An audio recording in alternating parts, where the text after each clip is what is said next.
Assalamualaikum warahmatullahi wabarakatuh. Yang saya hormati perwakilan dari kecamatan yang diwakili oleh Bu Indra Sejahtera dan Bu Nawi. Maaf Bu. Perwakilan dari Kelurahan Kayu Manis, Ibu Titi dari Bekasi Empang ya. Yang saya hormati Kepala Puskesmas Kelurahan Kayu Manis, Bapak RW, ini saya baru kenal karena sebelumnya bergerak dengan RW sebelumnya, yang mudah-mudahan menjadi semangat melanjutkan ya Pak ya.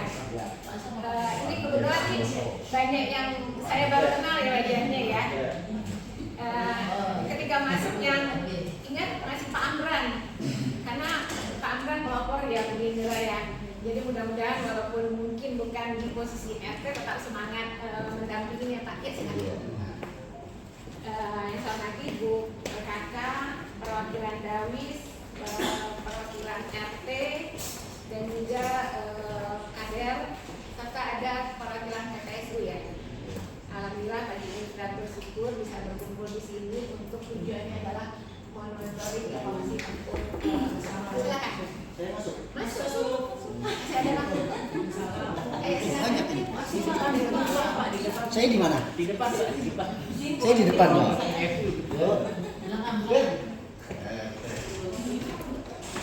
Ya mungkin tadi sudah dijelaskan juga oleh Pak Amran yang mengikuti perkembangan proses kampung asal lokal dari awal ya. Sebenarnya berat Bu ya.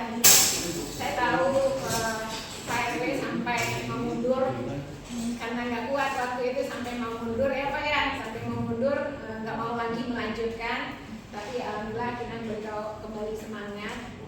Saya juga ingat waktu sempat dalam proses ini juga pernah ada mau pergantian RW ya, mau memastikan dulu lanjut apa enggak, tapi beliau waktu itu sempat lanjut dulu dan sekarang udah ada pengganti. Tapi saya lihat Pak siapa tadi? Pak Ence, alhamdulillah semangat, dan sebelum menjadi RW ternyata beliau dari ketua RT, artinya juga udah masuk ya Pak ya. Mungkin deklarasinya aja yang belum ya. Jadi saya harapkan Pak RW yang baru lebih semangat mengajak RT-RT yang lain juga. Jadi kalau bisa ini bisa satu RW kita melaksanakannya. Ya. Walaupun akan banyak tantangan. Bapak jangan khawatir kalau Pak RT-nya masih merokok. Pak Amran saya tahu sampai sekarang masih merokok. Alhamdulillah, kalau lagi di sini nggak merokok, alhamdulillah saya mau. Kalau gitu satu, PPSU yang satu tuh paling saya kenal tuh. Kayak gitu. Ya, nggak apa-apa masih merokok, tapi nggak boleh berhenti ya, Khusus dalam ini saya minta PPSU sebagai kontrol salah satunya. Jadi kalau keliling, PPSU harus bisa menegur orang yang merokok sembarangan. Kalau Pak Amran masih merokok, itu sebenarnya urusan pribadi Pak Amran, ya. Tapi tugas Pak Amran adalah menjaga lingkungan, terutama yang udah kita tetapkan sebagai kampung bebas asap rokok ini, nggak ada yang merokok di situ. Hidup RW. Ya. Nah, memang memperjuangkan itu sulit ya, tapi mempertahankannya sebenarnya jauh lebih sulit ya. Tapi kalau kesadaran warga itu udah makin bagus, insya Allah lebih mudah kok Pak. Ya, cuma kita perlu gimana meningkatkan kesadarannya dan kegiatan. Silakan Pak, silakan Mbak, masih banyak masuk. Silakan Mbak. Ya. Nah, cuma dalam pelaksananya kita memang perlu melakukan monitoring dan evaluasi dari kampung bebas asap rokok kita ini. Ya, ini perwakilan dari RT semua ada ya Pak yang tiga siapa Pak? 3, 4, 5, 6. Sampai 6 baru ya. Nah kita perlunya evaluasi. Masih berjalan nggak sebenarnya Bapak Ibu? Masih ya. Jadi waktu itu tanggal 11 Juni ya, Pak Amran ya. Tanggal 11 Juni kita deklarasikan, walaupun waktu itu masih pandemi ya Pak ya. saya di RW 06 RT 3, 4, 5, 6 sebagai kawasan kampung bebas asap rokok. Tujuannya apa? Tujuannya adalah untuk melindungi anak-anak, lansia, dan juga semua warganya. Dan tentu ini perlu kerjasama antara RT, RW, kader, Karang Taruna, semua masyarakat terutama yang berada di wilayah tersebut yang akan menjaga agar kampungnya tetap sehat. Nah, kita juga sepakat dengan ada 4 ya kesepakatan waktu itu ya. Mungkin diingatkan lagi, mungkin karena ini ada yang juga baru atau lama udah lupa kali ya kesepakatannya. Ya, tidak ada yang merokok di dalam rumah maupun di teras di RT terutama 3, 4, 5, dan 6 ya. Dan rumah-rumah di RT tersebut juga tidak boleh menyediakan asbak dan tidak boleh membiarkan orang merokok, termasuk kalau ada tamu yang datang. Nah, beruntungnya kalau sudah ditetapkan sebagai kawasan tanpa rokok kan ada spanduk, ada stiker, ngomongnya lebih enak. Maaf Pak, ini kawasan kita bebas rokok, jangan merokok di sini ya. Jadi kalau ada aturan biasanya orang akan mengikuti. Cuma kalau nggak dikasih tahu, kadang-kadang dia nggak tahu kalau ada aturan itu. Tapi kalau kita, Pak ini ada aturan, mungkin lebih enak dan menegurnya lebih enak.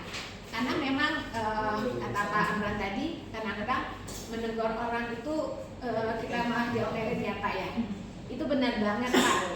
Saya aja pernah diomelin sama pasien Pak. Ya, saya karena udah bisa melihat, saya tahu ya yang merokok apa enggak. Saya tanyain, Bapak Pak merokok apa enggak? Langsung berubah. Terus dia akhirnya keluar pergi dengan sangat kesel gitu, marah. Tapi setelah itu beberapa kali tuh pasien tuh datang lagi. Saya pertama sih biarin aja, nggak nanya-nanya lagi masalah rokoknya. Berikutnya datang lagi, itu orang saya lihat jauh lebih baik. Akhirnya saya penasaran, saya tanya, Bapak dulu yang saya tegur waktu saya tanya masalah merokok, Bapak marah kan sama saya? Kemudian pasiennya ngomong apa? Ya Bu benar Bu, waktu itu saya marah. Tapi dalam perjalanan pulang saya berpikir, dokternya ngingatin saya kok kenapa saya mesti marah. Ini dia sadar bahwa tujuan kita baik. Jadi kalau tujuan kita baik, insya Allah akan diterima baik oleh orang yang kita tegur. Ya Pak Amran ya? Pak Amran? Ya, Pak Amran udah pengalaman. Walaupun berat sama Pak Amran untuk diri beliau sendiri, tapi untuk kampungnya beliau bisa. Ya Pak ya, mudah-mudahan nanti juga pendorong Pak Amran juga, Bapak Pak Amran juga harus peduli dengan dirinya sendiri, jangan orang lain yang dipikirin. Ya Pak. Nah, jadi juga kesepakatan kita dimanapun di wilayah RT 345 itu tidak boleh ada yang merokok, tidak boleh ada puntung. Siapa yang harus menjaga? Semuanya harus mengingatkan, ya, dan harus saling mengingatkan dan menegur. Kesepakatannya lagi ada apa kalau ada yang melanggar Pak? Sanksinya apa? Teguran selama 3 kali. Denda 50.000. Udah pernah belum yang itu kan? belum, baru diingatkan sekali dia Ya, tapi benar nih nggak ada lagi yang merokok di sana. Kayaknya kalau di kawasan itu udah beruntung ada, saya harusnya nggak tahu, bukan jadi nggak bisa mantau tiap hari gitu. Paling kalau saya jalan sih nggak ada yang merokok di kawasan itu.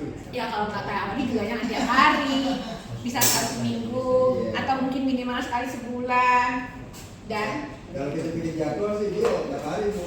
Itu ada jadwalnya 3, 4, 5 hari ini. Nggak boleh sini ya kayaknya. berjalan apa enggak? Ya tetap berjalan kemarin juga. Minimal merokok sama yang merokok Ya, nanti juga harus berjalan.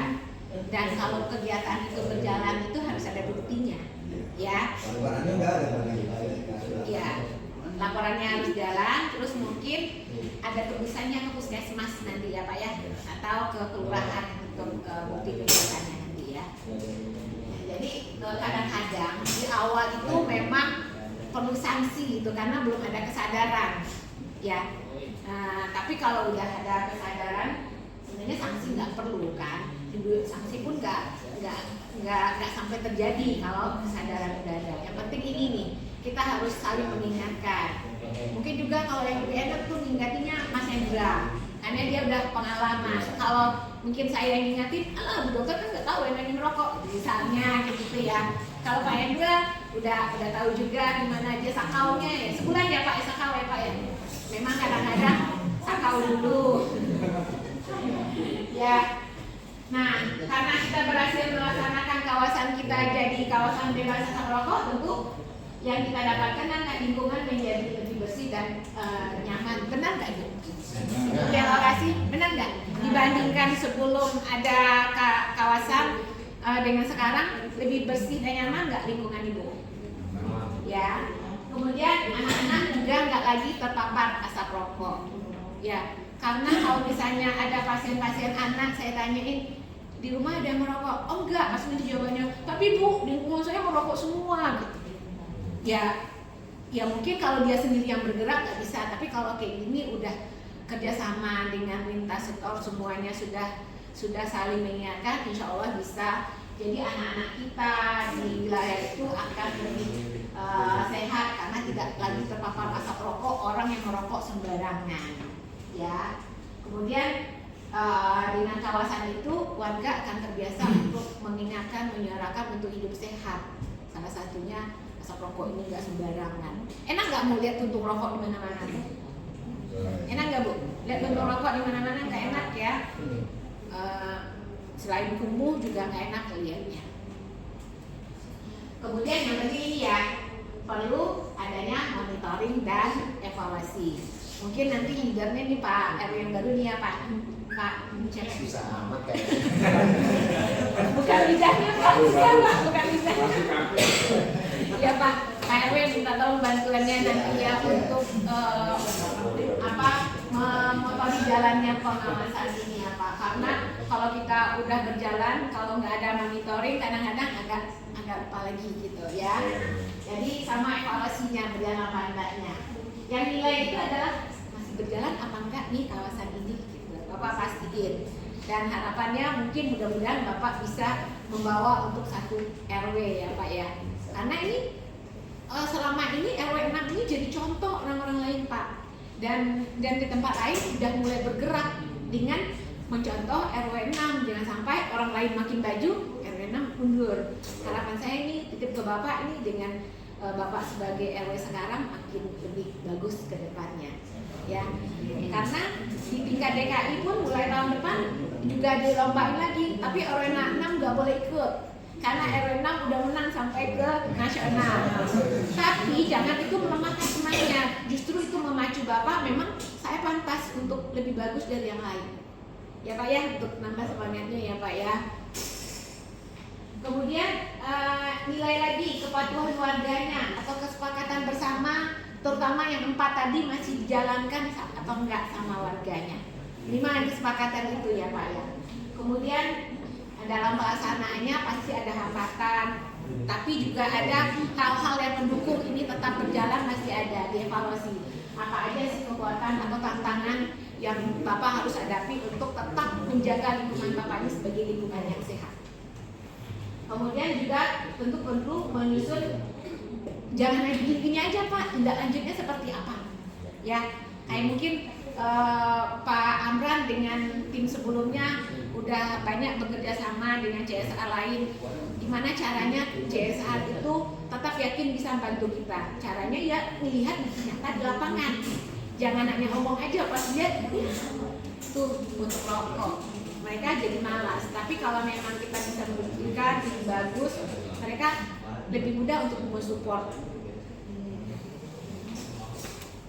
Nah ini ya Pak ya, apa kelanjutannya nanti? Nah ini yang harus evaluasi ya Pak ya. Tanda KTR-nya masih ada nggak? Stikernya masih ada nggak? Masih nggak Pak? Mural-muralnya masih ada apa enggak? Gitu. Ya kita lihat, karena kalau nggak ada mural-mural itu Ibu mau menegur orang keenak kan Bu ya. Tapi kalau dengan menunjukkan maaf ya Pak, ini kawasan kita kawasan bebas asap rokok, jadi enak kan. Kemudian juga pastiin untuk perilaku ini karena susah lagi ya.